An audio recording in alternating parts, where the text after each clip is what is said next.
শীতে ভাপা পিঠা তো আমরা অনেক খেয়েছি। এভাবে একবার রাইস কেক করে দেখুন। এটা কিন্তু কোনো অংশে ভাপা পিঠা থেকে কম না। তাও আবার করব ভাত দিয়ে। শীতের সকালে গরম গরম ধোয়া ওড়া রাইস কেক খুবই টেস্টি হয় আর খুবই মজার। এবার শীতে একবার এভাবে রাইস কেক করে দেখুন। সবাই খুবই পছন্দ করবে আর কেকটা হবে একেবারেই জালিদার আর তুলতুলা।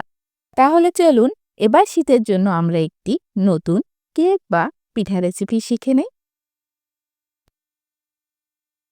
রাইস কেক করার জন্য আমি এখানে ১ কাপ ভাত নিয়েছি। প্রথমেই আমরা ভাতটাকে ব্লান্ড করে নিব। দেখুন আমি ১ কাপ ভাত সুন্দর করে ব্লান্ড করে নিয়েছি। অবশ্যই মিহি করে ব্লান্ড করতে হবে। আমি এখানে ৩ টেবিল চামচ পানি দিয়ে ব্লান্ড করে নিয়েছি। আপনারা চাইলে কিন্তু শিলপাটায়ও বেটে নিতে পারেন।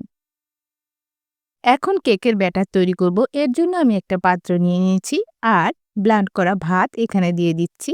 আমি আমার প্রয়োজন মতো ১ কাপ ব্লান্ড করে নিয়েছি। আপনারা আপনাদের প্রয়োজন মতো নিতে পারেন। তারপর এখানে অ্যাড করছি চাউলের গুঁড়ি। আমি এখানে শুকনো চাউলের গুঁড়ি নিয়েছি ১ কাপ। আপনারা মাপটা ঠিক রাখবেন, তাহলে আপনাদের কেকও কিন্তু একেবারেই পারফেক্ট হবে। এখানে ১ কাপ চিনি আছে। আমি এখান থেকে হাফ কাপ চিনি এখানে অ্যাড করব আর স্বাদ মতো লবণ। তারপর দিয়ে দিচ্ছি ইস্ট। ১ চা চামচ ইস্ট এখানে দিতে হবে। ১ কাপ চাউলের গুঁড়ি, ১ কাপ ভাত নিয়েছি। এর জন্য ১ চা চামচ ইস্ট কিন্তু একেবারেই ঠিক আছে। এর থেকে বেশি দেওয়া যাবে না, তাহলে ইস্টের গন্ধ করবে। দেখুন এখন এখানে দিয়ে দিব দুধ। আমি ১ কাপ কুসুম গরম তরল দুধ নিয়েছি। এখন একটু একটু দুধ দিয়ে আমি একটা ব্যাটার তৈরি করে নিব। একবারে সব দুধ দেওয়া যাবে না, তাহলে ব্যাটারটা পাতলা হয়ে যেতে পারে। একটু একটু দুধ দিয়ে আমাদের ব্যাটারটা তৈরি করে নিতে হবে। দেখুন ঠিক এভাবেই ঘনত্বে আমাদের ব্যাটারটা রাখতে হবে। এর থেকে বেশি পাতলা করা যাবে না। এখন আমি আপনাদের দেখিয়ে দিব ব্যাটারের ঘনত্ব। দেখুন আর কতটুকু দুধ আমার রয়ে গেছে। এখানে হাফ কাপ দুধ লেগেছে আর হাফ কাপ কিন্তু রয়ে গেছে।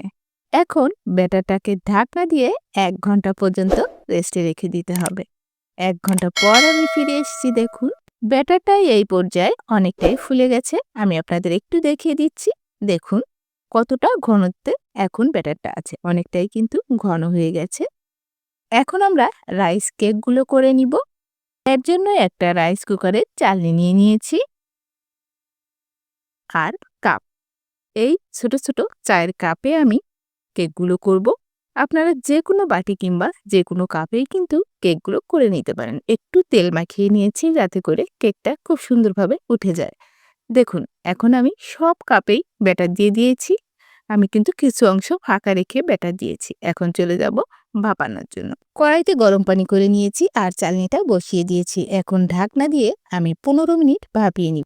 দেখুন কেকগুলো কিভাবে ফুলছে। আপনারা দেখে নিশ্চয়ই বুঝতে পারছেন কেকগুলো এই পর্যায়ে কিন্তু অনেক বেশি ফুলে যাচ্ছে। আমাদের কেকগুলো ফুলে ফেটে গিয়েছে। এখন আমি একটু দেখিয়ে দিচ্ছি কেকটা পুরোপুরি সিদ্ধ হয়েছে কিনা। রাইস কেক হয়ে গেছে আর উপর সাইড ফেটে গেছে বলে আমি উল্টা করে কেকগুলো নামিয়ে নিয়েছি। দেখুন তো কেমন হয়েছে। এছাড়াও কিন্তু আমার আরও ব্যাটার ছিল। আমি আবারও চুলায় কেক বসিয়ে দিয়েছি আর প্রথম বাজেরগুলো আপনাদের দেখিয়ে দিচ্ছি। দেখলেন তো কতটা তুলতুলা আর সফট কেক।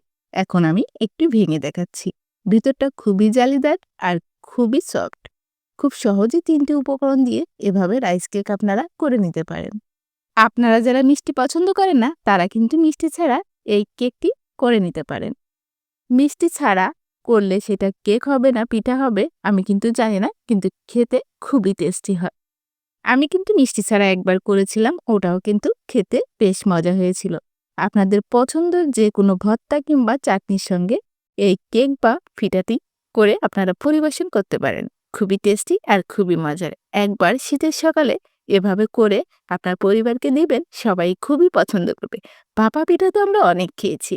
একবার এভাবে রাইস কেক করে দেখুন। কুয়াশা ভরা সকালে ধোয়া ওড়া রাইস কেক ভাপা পিঠা থেকে কোনো অংশেই কিন্তু কম না। আমার রাইস কেক রেসিপি আপনাদের কাছে কেমন লাগলো অবশ্যই কমেন্ট করে জানাবেন। ভালো লাগলে একটা লাইক দিবেন। সবাই ভালো থাকবেন। ধন্যবাদ।